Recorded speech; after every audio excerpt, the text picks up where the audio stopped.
Hello, welcome to episode 143 of the Book Binge, where this week we're reviewing a book a week ahead of its release. My most anticipated read for the year up until I read it, and a lot of other people's favorite book of the year so far already, at least at the time that I'm recording this in mid-February.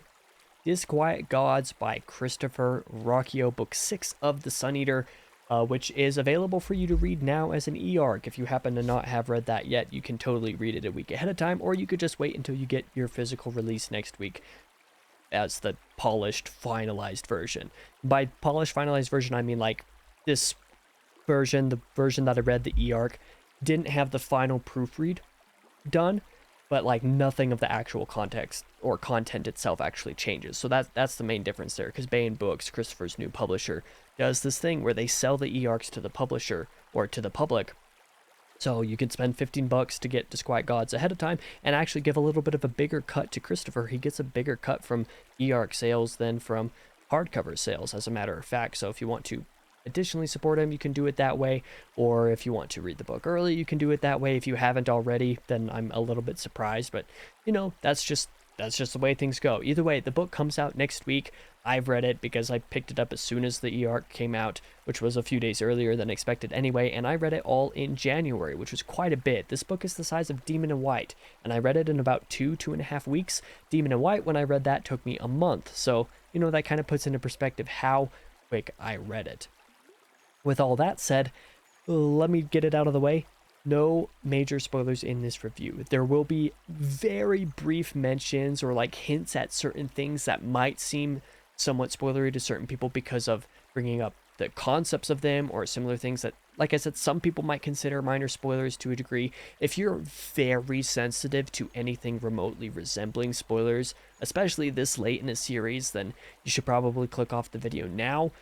I don't know why you're watching this video before the book's even released if you're that sensitive to spoilers, but that is that warning.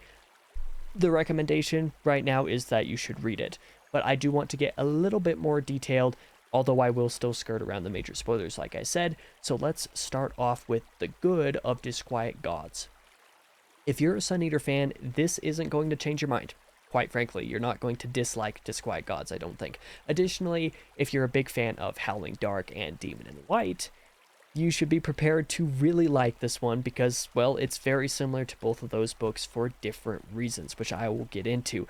Given that Howling Dark and Demon in White are still the two popular picks for the favorite book of Sun Eater, that should be pretty good news for a lot of you guys. So let's start off with the relations to Howling Dark, being that there are a lot of things about Howling Dark's plot that come back here in certain ways, which is really, really, really cool stuff.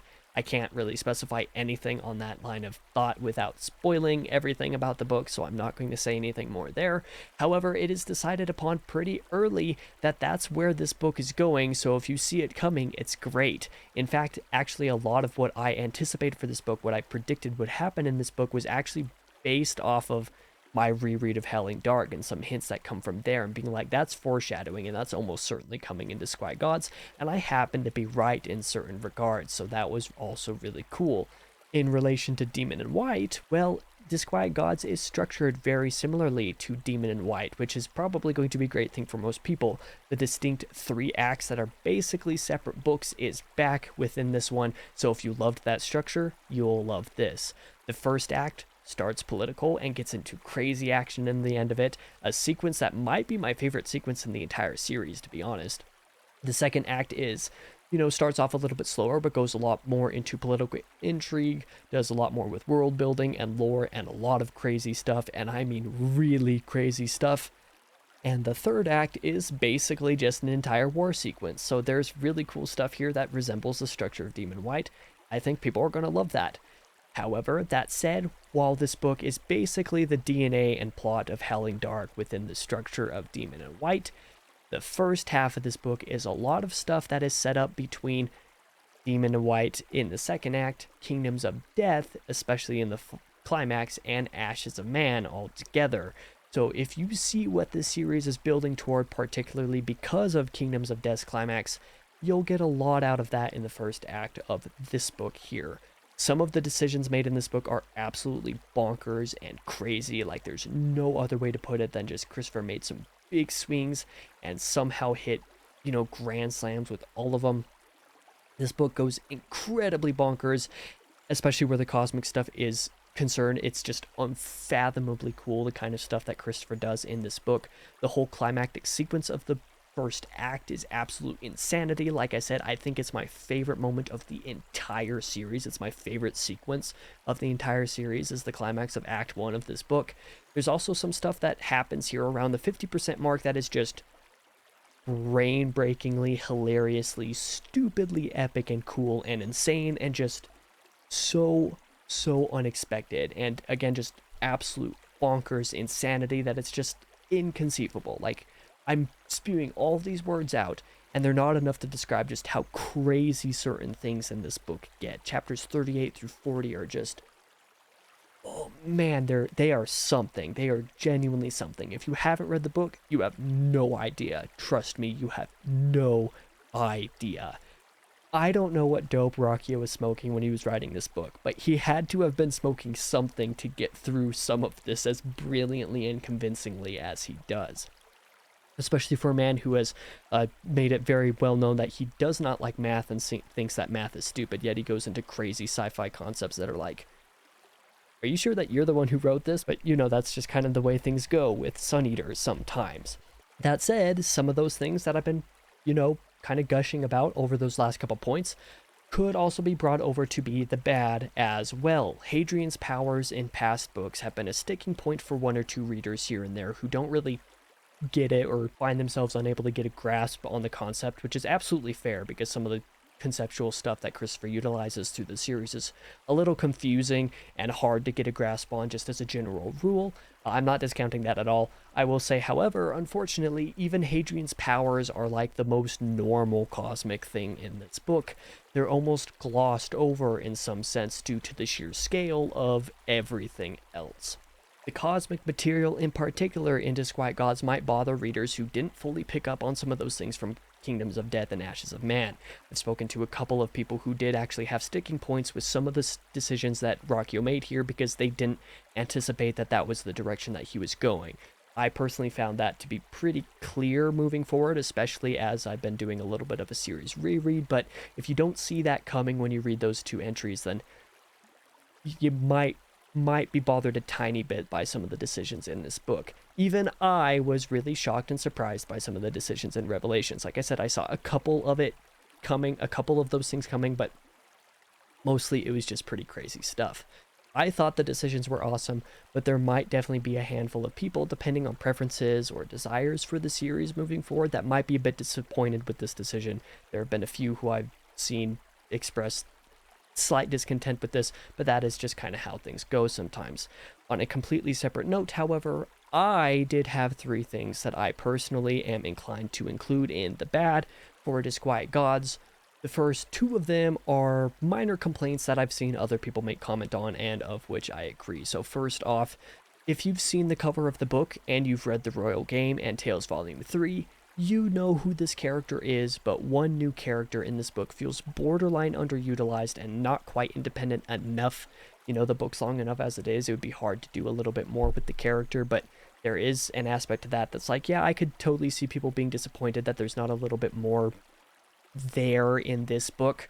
And of course, you have to grant that this is Hadrian's narrative, and this has happened with side characters before, some of them feeling like they weren't utilized to their full extent, but this character does feel like there should be a little bit more there, if you know what I mean. The second thing that I'm going to comment is the beginning of the book feels a little quick.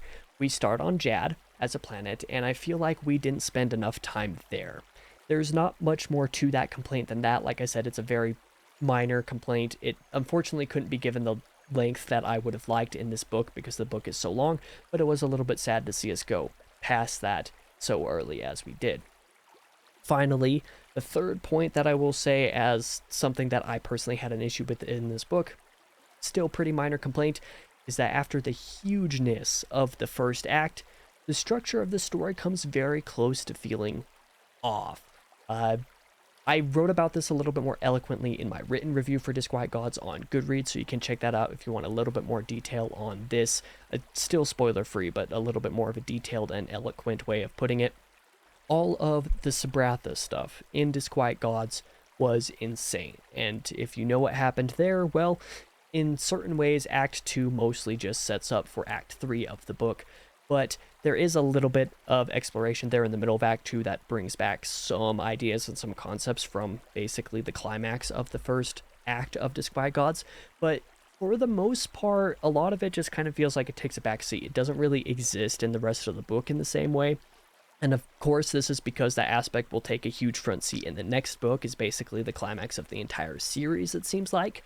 But in this way, it feels like Disquiet Gods ends up being the least like its own independent entity than anything else in the series for me so far. In fact, I would suspect that Disquiet Gods in Book 7 will feel more like one big book than even Kingdoms of Death and Ashes of Man do for me. I never felt like those two were obviously one book split into two, but even with the size of Disquiet Gods and what Book 7 will be, I feel like they are basically just one book that cannot be done in one binding. Of course, this is not really in the Dandelion Dynasty kind of way where you have a just ginormous book that is literally impossible to print in one book, so you split it into two bindings and that's that. No, it still has its own story, it still has its own climax, it still feels satisfying, but there is that aspect to the climax of Act 1 that doesn't really fully come back yet because it's not supposed to happen until the last book. I felt slightly dissatisfied by that. It almost feels off because, you know, for being the focus of the book for the first 40%, it feels weird for it to not really have that same focus for the entirety of the book. It's just one of those very minor sticking points that I have because I love resolutions and climaxes that, you know, congeal everything that happened in the book. So for this to have one minor aspect almost missing is a little bit strange. However, with that being said, I will say that I actually forgive Ruocchio for doing this with this book because he did actually do something with the final chapter that reminded the reader that this is what the next book is going to be about, that there is this loose end that hasn't been fully tied up yet, and that in a way kind of temporarily ties off that loose end, so it makes me forgive the fact that this loose end of sorts hasn't been taken care of yet. So there is that side of things as well. All in all, this element of something feeling like it was left undone wasn't fully dissatisfying to me because it was actually brought up as a reminder in the last chapter, just as I said, but it was something that had me worried for a good portion of the back half of this book that was like, okay, is this ever going to come back properly or what? So, you know, that was just something that I wanted to note here. If anything, at this point, I'm more just mad that I have to wait a year and a half for book 7 to come out because, yeah, this was absolutely insane. And at this point, it's probably more like a year by the time the E-arc for book 7 will probably come out, but we'll see how things go. As for the ugly, I have some good news. Your heart's probably not going to be as broken with Disquiet Gods as it was with Ashes of Man and Kingdoms of Death. For the reviews that I did for those last couple of books, this section here in the ugly was basically a spoiler section. Spoiler section specifically for me to trauma dump. If you know why, you know why, because you've read those books. As I've said before, I'm not actually going into spoilers here, but I am happy to say, like I said, that mostly none of that trauma returns in this one. There's not quite so many death blows handed out in this book. Mostly. There is one scene near the end that definitely has some emotional weight to it, but it doesn't hurt quite as bad. It's not as devastating, but it still absolutely sucks in its own way. Keep in mind, however, that I think part of the reason why this one scene that I'm hinting at here didn't hit me personally as hard as I think it should have is because I was actually inadvertently spoiled for it like less than halfway through the book, so I still had it front of mind by the time it happened. It's just like, okay, so that's where that element comes in. Unfortunately, I wasn't able to subconsciously forget about it by that point, but it has hit some other people harder than it hit for me, so I just wanted to clarify that. As for the recommendation, just as I've said at the top of this video, if you've read enough of the series up to this point, obviously just read this book. There's no reason why you're going to read most of the series or all of the series so far and not want to read this book. Like, you're probably eagerly awaiting this one just as I was ahead of the E-arc. It's really a no-brainer. Just keep in mind some of the warnings that I've laid out here. You aren't ready for this, I guarantee it. However, before you do read Disquiet Gods, please read the following stories first if you have not already.